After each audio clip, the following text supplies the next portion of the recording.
It's 11 o'clock in Hollywood. It's 2 o'clock in Hoboken. Good morning, and welcome to Vintage Motocross Radio. I'm your host, Joe Abadi. Whether you're listening from your phone or your computer, please take a moment and share it with your friends. Let them know that you're listening to Vintage Motocross Radio. In just a few moments, we're going to have a guest on by the name of David Dewhurst, famed photographer and author. The show is made possible with the help of our sponsors, Preston Petty Products, the legend continues, AMSOIL, the first in synthetic oil since 1973. Full Circle Racing, rims, spokes, lacing, and shoeing for your vintage and modern bikes. Vinco, keep the ride going with over 650 products in their catalog. Motion Pro, for specialized tools, cables, and controls. Northwest Mako CZ, visit their website or follow them on Facebook. Lanny J, for quality fabrication of aluminum gas tanks as well as frame modifications. Please follow Lanny J on Facebook. In fact, visit all of our sponsors on social media. My guest this morning is David Dewhurst, a British-born photographer based in Los Angeles. David studied industrial and commercial photography at Blackpool College, and he went on to start a weekly newspaper called Trials and Motocross News. Eventually, he moved to America, where he worked for magazines such as Cycle Guide, and he went on to work for such clients as Cycle World, Car and Driver, as well as Cycle Magazine. He's also worked with Acura, Honda, Lexus, Toyota, Hyundai, Mazda, and Lamborghini. Also, he was with Yamaha and Suzuki. This morning, we'll be talking about his long career as a photographer and also about his new book that is coming out. And it is called Motocross, the Golden Era. It's my pleasure to have with me this morning Mr. David Dewhurst. David, are you with me? I am with you. Okay. Yeah, I hear you. Can you hear me okay, David? Do we have a good connection? I have a good connection here. Okay. I can hear you perfectly. David, it's such a long story that you've had. It began long ago in another country, and I guess the place to really begin is right at the start. I was wondering, was it motorcycles that brought you to photography, or was it photography that brought you to motorcycles in your youth? How did that all begin? They kind of happened at the same time, but totally separately and independently. I remember reading a Motorcycle Weekly with a picture of Mike Harewood in it at the Isle of Man TT, and I just was fascinated by motorcycles.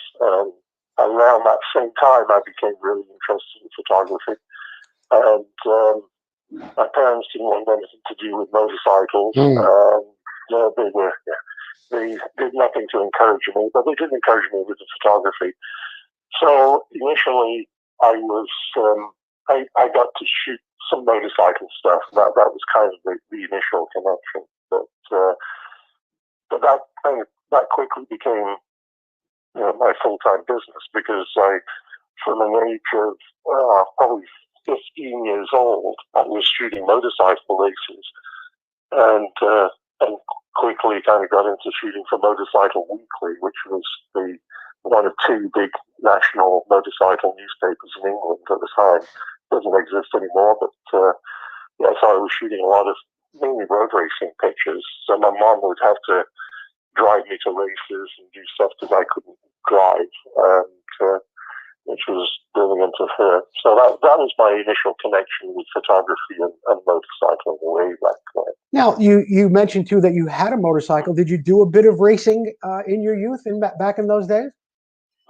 Yeah, I mean, I with a friend, I bought a really old aerial Red Hunter, a 500cc single, way back when I was probably 15 or so, but I had no idea what I was doing, and it was a wreck. We rode it around the field a couple of times, I believe, until it finally broke, and we just used to beat on it with hammers, but it never really worked. So then I had one of the very, very first Greaves Hawkstone motocross bikes. It was a dilapidated mess too, but at least it ran, so I rode that around for a while. And then I got a CZ, a 69 CZ side pipe, which I did race. That was my first real race bike way back in 71, I think, was the first time I raced it. Okay. And from there, I guess, when you were racing, were you taking pictures at the races as well? Yeah, well, yeah, I was racing very sporadically at the time. Had no money, but I used to go to a lot of races and shoot pictures just for fun. And then I started getting more serious about racing. I got an OSA, a 250 Phantom, a 74 Phantom, and we actually started a motorcycle club in my local town. And so we put on a bunch of races. I really got kind of serious with the whole racing thing. And for a couple, 3 years, we raced literally every weekend around the country doing all that stuff. And then I just got a job working. I was in college doing photography as a 4-year course in photography, and I finally came out of that with all the degrees in industrial commercial photography you could want, but that was worth about 25 cents at the time. Couldn't get a job. I finally got a job working for the local newspaper in the town, and so that was kind of fun. And for 2 years probably, I was doing that job, and the boss's son, the publisher's son, bought a CV and started trying to ride through the club that we'd started up. And so eventually I went to the boss and said, you know what, we have one at that time, basically 2 newspapers, Motorcycle News and Motorcycle Weekly, that were giving everybody the motorcycle news in the country, but they were barely covering anything motocross or trials, anything off-road. And I said, you know, there's a big market. I'm sure there's a big market if you just did a newspaper that covered trials of motocross. And you started that newspaper, didn't you, David? Yes, this was '76 when we first started messing with the idea. And God bless the guy who said, yeah, well, let's give it a try. And we hired up a couple of other people, the editor, Bill Wallace, who unfortunately just passed away on Christmas Day. So Bill and Mannix Devlin and a couple of other guys, we all got together and created the first Trials Motocross News in 1977. And to this day, 43 years later, the newspaper still exists. And it's done, I was just trying to work it out, it's done over 2,000 issues since I was there. Wow. And it's a big thing. It became, it was averaged about 60 pages a week. It was a huge thing, and it was a big commercial success. Tell me about some of the events that you covered throughout that time. Well, we used to go to most of the big national championship races, so at the time I was riding less and shooting more. It was really hard to do both. So I'd be shooting pictures of a lot of the nationals and international races, mainly in England. I didn't really go abroad much shooting pictures. So I did that, and then we'd have crazy weekends where, in fact, I was just talking with Roger DeCosta about this. We were talking about travel the other day and how crazy it was. And at Easter weekend, Roger and all the international riders would come over to England for a big race down in the south of England. We'd the Hans International. We'd go down and shoot that on go down on Friday. We'd shoot that. We go to a national championship race on Saturday. Go to another championship round on Sunday somewhere else. And then on Monday, which was still a holiday in England, we'd go up north and do another race where I'd actually race and shoot pictures at the same time. So we'd do four events in a weekend, which was pretty nuts at the time, and do a lot of driving. Now, that was in 1977 or 78, was it? Correct, yeah. So, okay. Yeah, I was in England until the end of 1980. Yeah, that was, which brings me to my next question. You left England, you came to America. Was that just in search of a dream as a photographer, or what brought you here? Well, it was always a dream. I'd come over here in 1972 when I was in college and kind of toured all the way around the country on a Greyhound bus and said, you know, one day I'd love to come back. And later on, I'd actually applied to Cycle World to joined them as some bike tester, photographer, whatever, but never got that opportunity. And then Len Weed was, at the time, mid-70s, was the editor of Dirt Bike magazine. And he used to come over regularly and go to the Scottish 6 Days trial, because he was a big trial fan. And he used to stop off at the office on the way up to Scotland. So I got to know him, and then one year, the end of 78, I think it was, he said, hey, looks like we've got an opportunity to offer you a job here. Would you like to come and work the Dirt Bike? I said, sure, when do I leave? So he went up to Scotland and did the trial, went back home, and then when he got back home, he sent me a message and said, sorry, but we all got fired. I guess the whole staff got fired. And then I think that was when Rick Simon did. I can't remember the exact history of it all, but anyway, Len and everybody else was fired, and so he couldn't get the job anymore. He went on to work for doing some stuff for Cycle Guide magazine in LA. They were looking for an technical editor. That was knew me, and he knew that I could write technical articles and shoot pictures and ride motocross. So he offered me up as an alternative to anything they'd already seen, and thank God they offered me the job. And 16 months later, I left England and moved to Cycle Guide in Los Angeles. I see. Well, your website shows, David, also that you photographed a lot of cars and airplanes as well. When did that begin? And tell us about some of the more memorable projects you worked on in the field with cars and planes. Yeah, the car thing started. I was at Cycle Guide through 1985, basically full time, and then I went out on my own just as a freelance photographer. And the former editor of Cycle Guide went on to become the editor or an editor at Car and Drive magazine. Mm-hmm. So he kind of got me in touch with some car people. So I started in early '85 doing a lot of magazine stuff for Car and Drive, and eventually for some of the car manufacturers. And that was kind of my business. I kind of went away from the motorcycle thing because I got so busy with the car thing.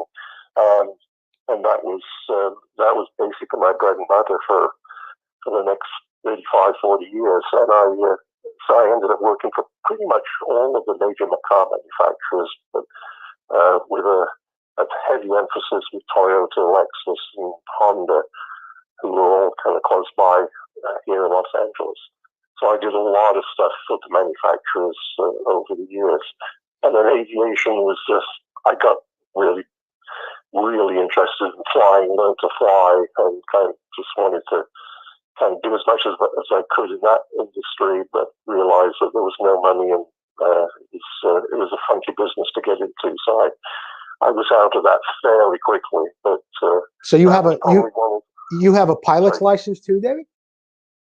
No, I never went through because while I was in the middle of learning to fly, I did all the stuff that we had 2 kids and the 2 kids.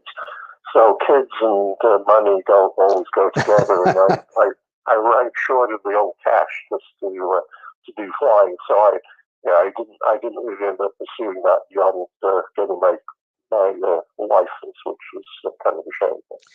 Anyway, but flying was something that I really enjoyed, and it was great fun to photograph.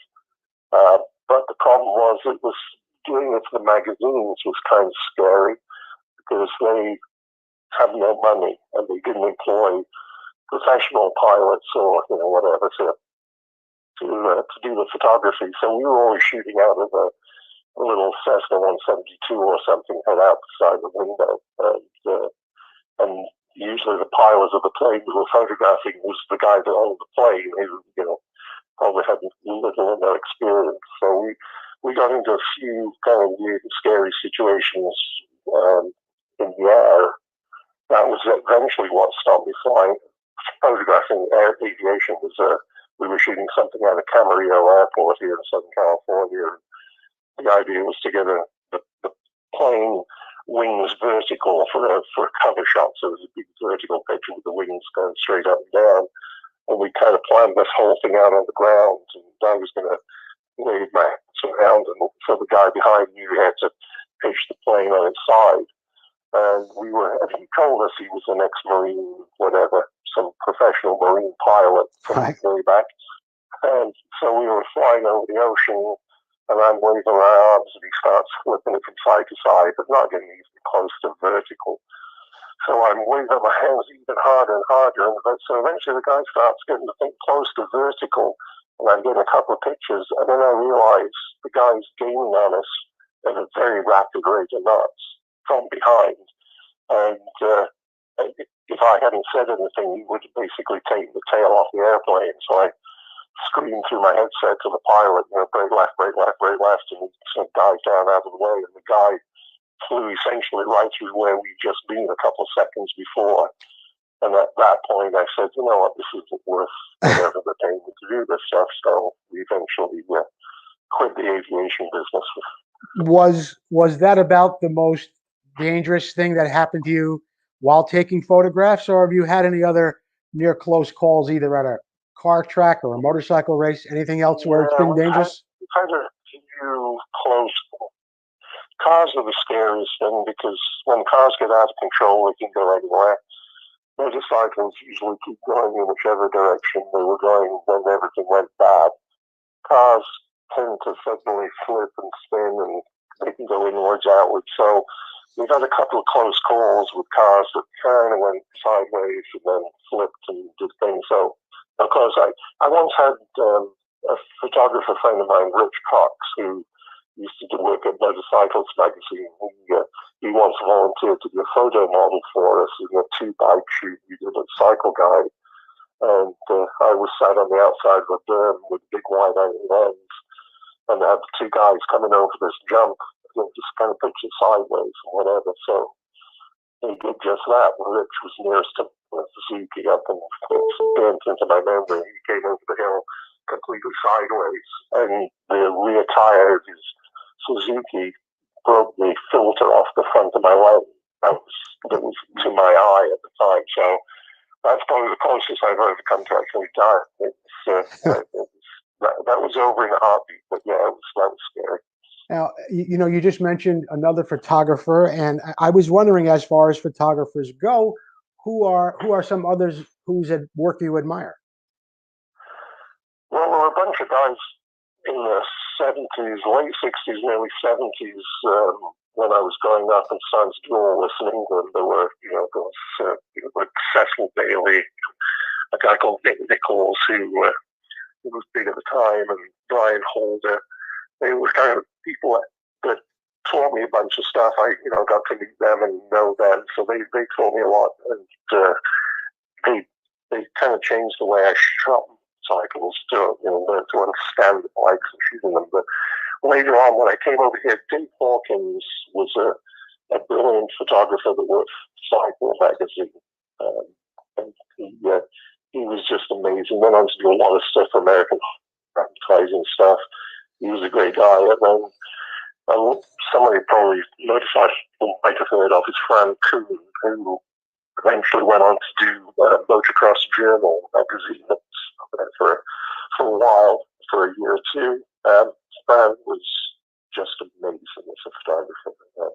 And he understood motorcycles, which is something that a lot of photographers don't do. But Fran just got what motorcycles are about, what dirt bikes are about.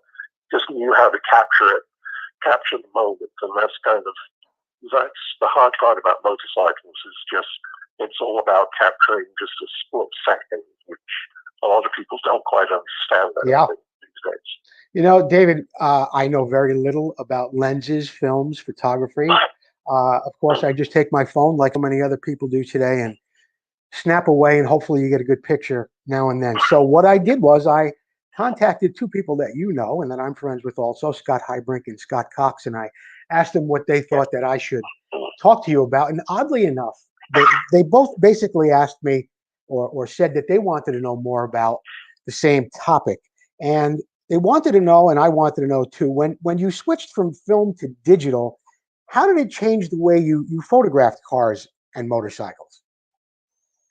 Well, it made things way easier, considerably easier, because you could see, if nothing else, you could see what it was you just shot and go, oh, I screwed that up, let me do that again. Mm-hmm.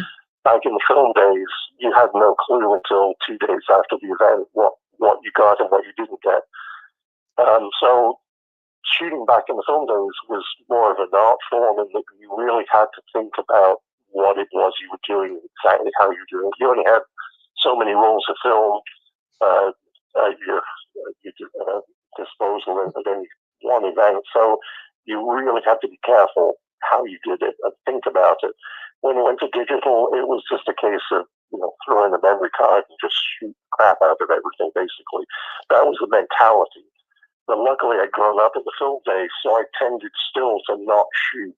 I didn't really shoot with a motor drive or anything. I wasn't one of those guys that kind of press the button and just let the camera rip. Because, as I said, there's always a moment, there's always that instant of something happening, and that's what you're trying to capture. And I found that when I use the motor drive, I get a shot one side of whatever I thought was the moment, and then another shot the other side of the moment, but I miss that split second somewhere in the middle where the action, the real moment is happening. So I always tended to not use motor drive. That was something that carried on, until very recently, when motor drives got to be so fast that it was like shooting video in a way. Mm-hmm. So recently, I've actually been trying to use motor drives. But the whole point with motorcycles for me was just looking and seeing that whatever it was you were trying to capture that one split second. And, that was also made easier later on, obviously, with all the autofocus and everything else, because on top of film, you also had to deal with manual focus and slow lenses and everything else. So it changed a lot. The business changed a lot. I kind of believe that I didn't change too much, and that I still kept shooting with the same kind of philosophy as when I was shooting the film. Right. Now, before we get into the book, Motocross, the Golden Era, which you're working on now, I do want to chat a bit about some of your experiences with riding some motorcycles when you worked for some of these magazines. I believe I saw where you were on a superbike at Carlsbad that was raced by Steve Wise. What other experiences have you had on some other interesting motorcycles throughout your career? Yeah, well, I've been fortunate. I have ridden almost everything, especially during the cycle guide and the Trials Motocross News days. I've ridden almost every motorcycle, every dirt bike that wants to ride back in the day. So I've ridden most of the production bike, almost every production bike.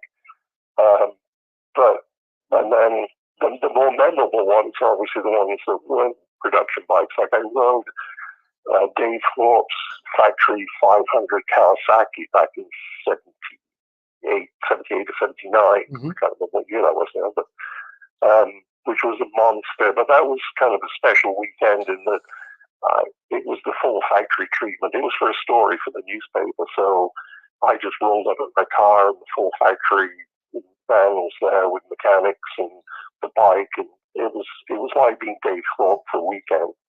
That was a very memorable weekend. It was, the bike was scarily fast, so much better than I was. But and probably the most brutal motorcycle I've ever ridden, power-wise. And then there was I rode a 500 Villa, which was Villa was a road racer and an engine builder in Italy. He made a 500 at the time, which again was probably one of the most brutal production bikes I'd ever ridden. But I actually managed to win a couple of races on it back in the day, which was kind of rare. So it was actually a very good motorcycle. I don't think they ever came to America, but it was a very, very powerful motorcycle in its time. Now, David, your book, Motocross, the Golden Era, yeah. your inspiration for that, I would imagine, had to be all your years of photography and riding motorcycles. But what was the day like where you said, "This is it, I'm putting this to paper"? Yeah, it was a terrifying day. We're committing to it, but I mean, the original concept was brutally simple. It was, I have all these years, all the way from 1980 through 1987 or 8. I shot supercross and motocross races in the States. So I had a giant library of images of racing, and it was one of those moments. I said, "What am I going to do with all this stuff? It's just having big binders up on the wall ready to go. But what do I do with it?" So somebody suggested doing a book, and just doing a picture book. So that was the original idea. It was just a big picture book with extended captions, but just huge photographs. And that was the simple idea. Well, that kind of grew and grew and grew. And then I thought, well, I've got to learn more because I don't know enough, from memory at least, to be able to write all these captions from hundreds of pictures. So I need to talk to some of the guys and get more information. So I started interviewing people. My first interview was with David Bailey.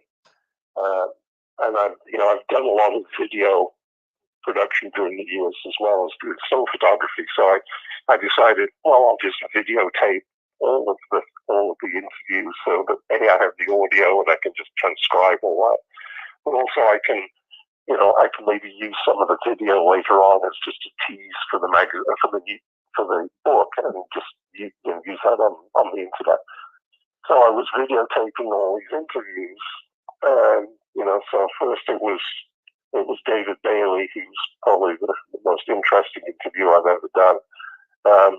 And then it kind of spread, and it was Jeff Ward, and it was Ricky Johnson, and I just wrote down the list because I didn't know how many I'd done, and I'd done 24 interviews with Bailey, Hanna, Lackey, Glover, Cliff White, Dave Arnold, Gary Jones, Gunnar Lindstrom, Jeff Ward, Holly, Ricky Johnson, Lauren Reed, Marty Smith, Tommy Croft, Larry Huffman, Mark Blackwell, Ron Lachine, DeCosta, Burnworth, Steve Simons, Dave Thorpe, Jim Felt, and of all people, Mike Goodwin. Incarcerated Mike Goodwin. How long would you say each of those interviews lasted, and how long did you speak to Mike Goodwin for? The average, I'm guessing, is probably close to 2 hours. At least an hour and a half for everyone, closer to 2 hours. In some cases, it was actually in David Bailey's case, it was multiple interviews because David has just so much to say and has so many great insights into the sport. So they were longer. The Goodwin one ended up being probably only 30-40 minutes. He's restricted. Mike is in a prison down in San Diego, south of San Diego. So he has limited access to anything. His phone, he has 15 minutes a day access to the phone. So it was done over multiple phone calls through that. And since COVID hit, and the prison's been particularly heavily hit with COVID-19, he's kind of become a hermit in his cell, so he doesn't even use the phone anymore. So I had the help of a couple of friends of his to kind of fill in some of the blanks. But that was one of the more interesting interviews, probably one of the easiest stories to write in the book. Yeah. Some of them not so easy. Yeah. David, there have been other books published about motocross and supercross, and some of them are quite short, although they're informative. There aren't that many bikes in all of them. What makes your book so unique? How long will it be in pages? Will it be picture heavy? What about text? Tell us more about the actual book itself. Yeah, well, it is going to be a physically heavy book. It's an 11-inch by 14-inch, so it's a big, full coffee table book. And it's going to be, well, the plan was it's going to be almost 350 pages. The problem I have right now is that with all those 24 interviews plus everything else, I have so much information, so many pictures.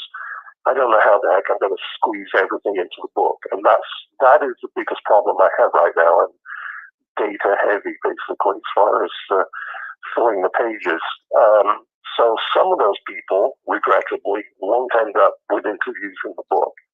So there will be a lot of pictures, a lot of big pictures, because that was kind of the original primary focus. Mm-hmm.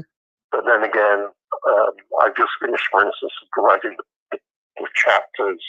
It became multiple chapters on Roger DeCosta because his story is so huge. Some of the stories could be, 4,000 and 5,000 words each. So there's a lot of information. Can be a lot of information where there is information.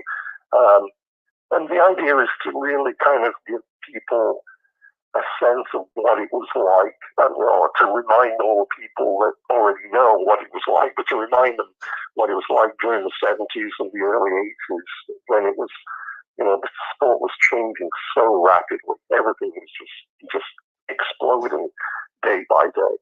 So I'm trying to give some sense of how the sport changed, how rapidly it changed from 4 inches of suspension travel to 12 and 13 inches of travel, 2 strokes to 4 strokes, or 4 strokes to 2 strokes, Mm-hmm.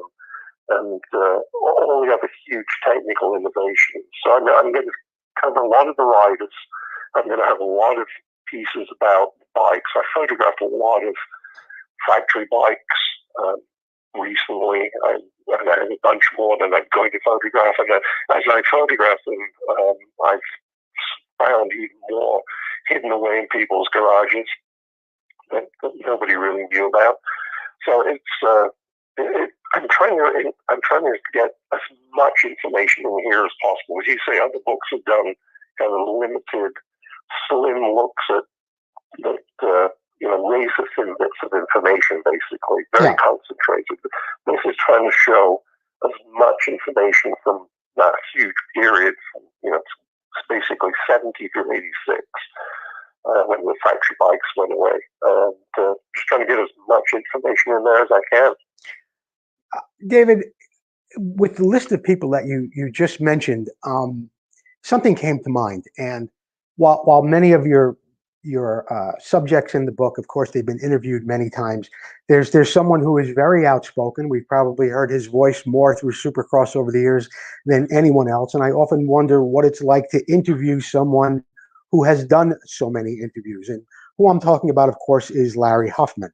I was just wondering if he was as jovial during the interview that you did with him as he was on that microphone all those years. Actually, strangely, no, he was not. Unfortunately, Larry's had some medical problems, obviously, of late. And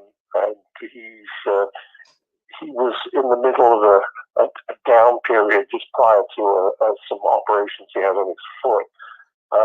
So he was, Larry was a little subdued. And I think part of the thing, I found this, I've interviewed a couple of people in the past who were kind of outspoken like he was, and did interviewing, and that when you interview them, they tend to be quite introverted. Larry was that way. He didn't want to spill too many stories, and I'm sure he has a million behind-the-scenes stories that would get all kinds of people in trouble. But he didn't want to really open up about a lot of those. He did give me a couple of crazy Mike Goodwin stories, which will be in the book.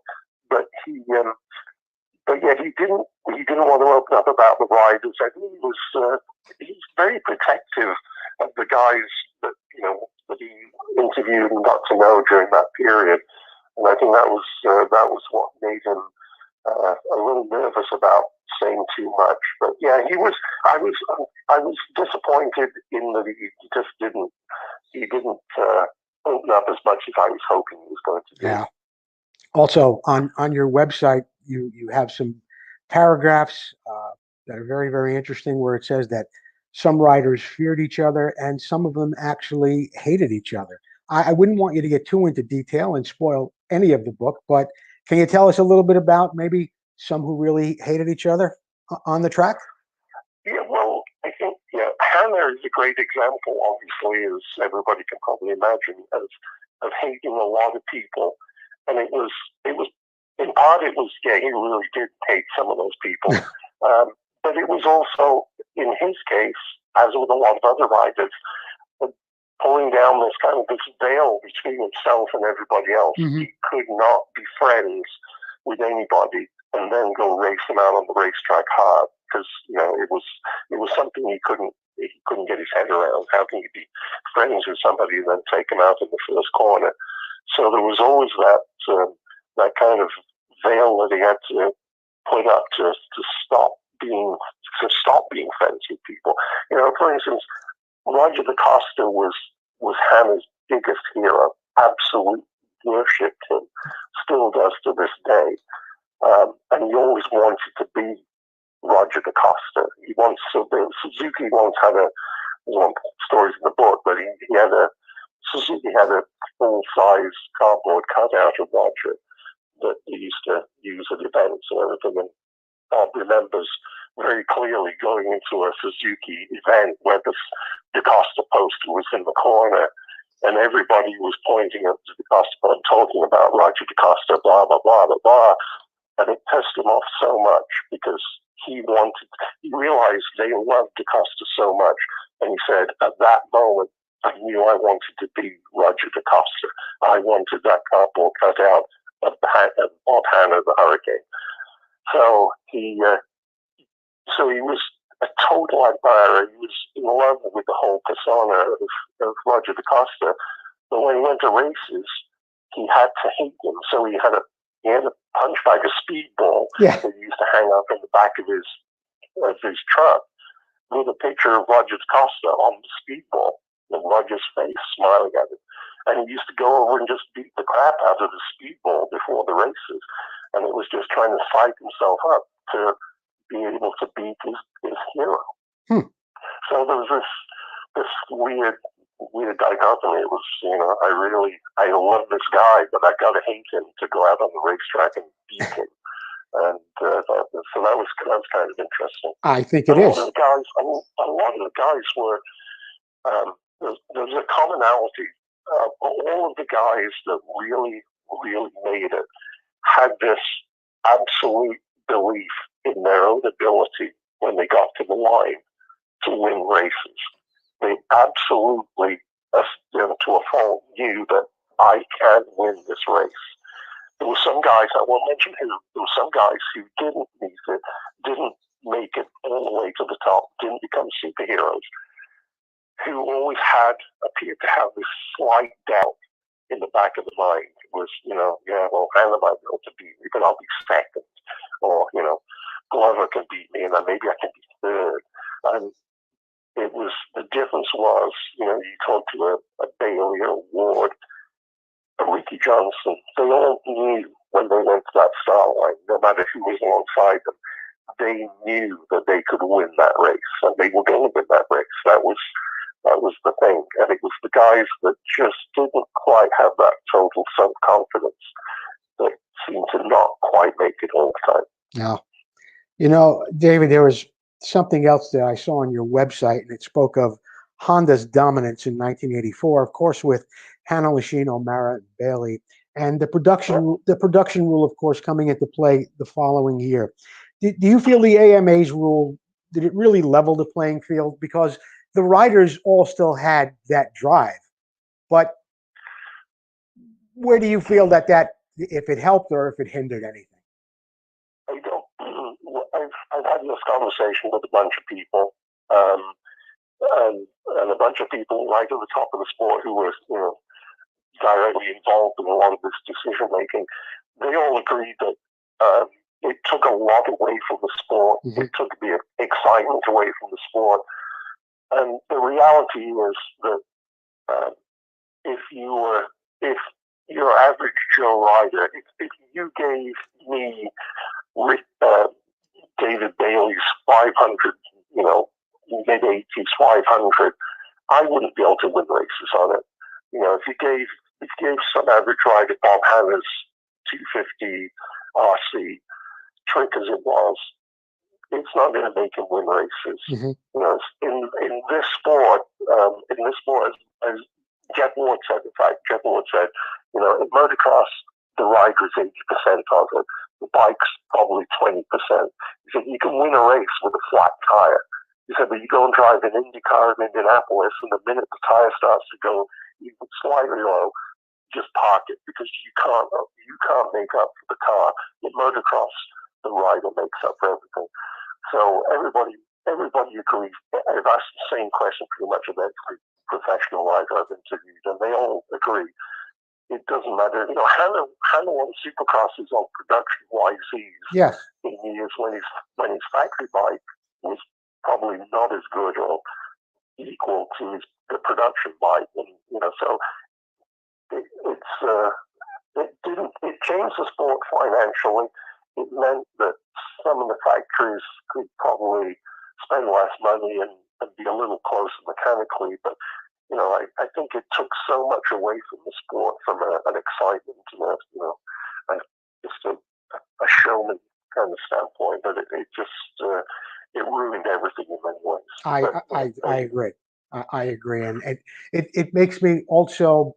Well, I thought about this question just a moment ago while you were talking, and I was thinking back about when you would photograph riders in the '70s, and then of course well into the '90s, into the 2000s.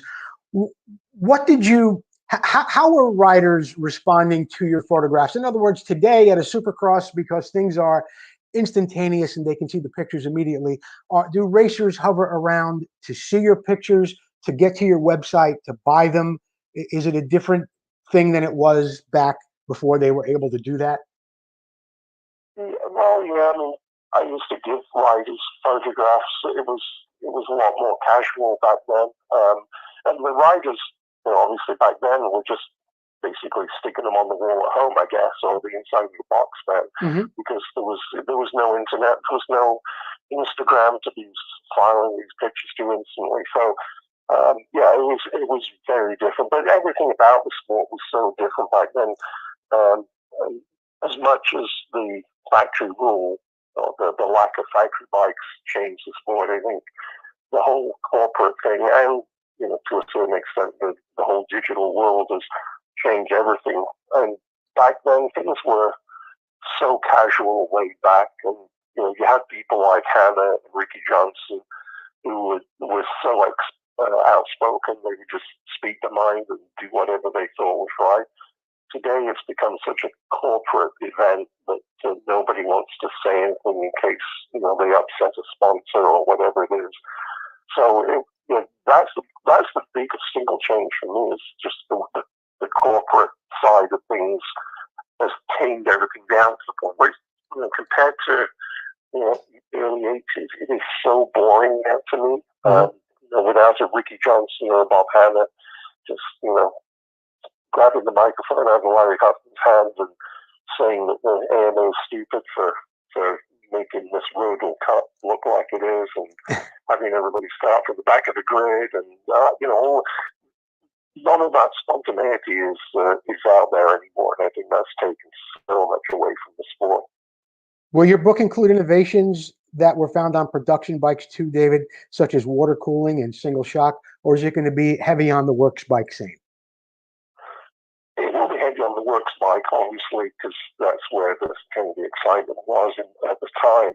But no, I'm doing some chapters. They'll be fairly short chapters, but explaining some of the technology. Like there's a chapter on Lucien Tilkins, who invented the monoshock. So I explain about Lucien and how he developed it, and all the people that helped him do that. And then there's one on upside down forks from Steve Simons, who looks at Steve and where he got to, how he got through Fox and everything else, and ended up with his own company and changing motocross history right there. There's one on Don Richardson with the full floater, the way that was invented and how that ended up on Suzuki's. There's one on Valentino Reedy, and the front fork that Roger DaCosta was pioneering. Yes. So yeah, I'm trying to get a bunch of different technical stories to show the advances in motocross history and how the sport kind of evolved. The problem is there's so many of those things, like you say, disc brakes, water cooling, and everything else. And once I've Dave Arnold, who was the team manager at Honda. So what was some of the major technical advances? And he said, well, you can't really say one. He said because they were all independent. Everything kind of connected, and one thing led to another, which led to another, and this made this possible. So one of the stories is I'm trying to kind of tie everything together in one chapter, just showing an evolution of different ideas that kind of ended up with a bike, and how that happened as the technology evolved very rapidly through the early 80s. It just makes me think about Terry Good also. Have you spoken to Terry Good, and do you photograph any of the bikes that he has had? Yeah, I'm regularly in contact with Terry. Mm-hmm.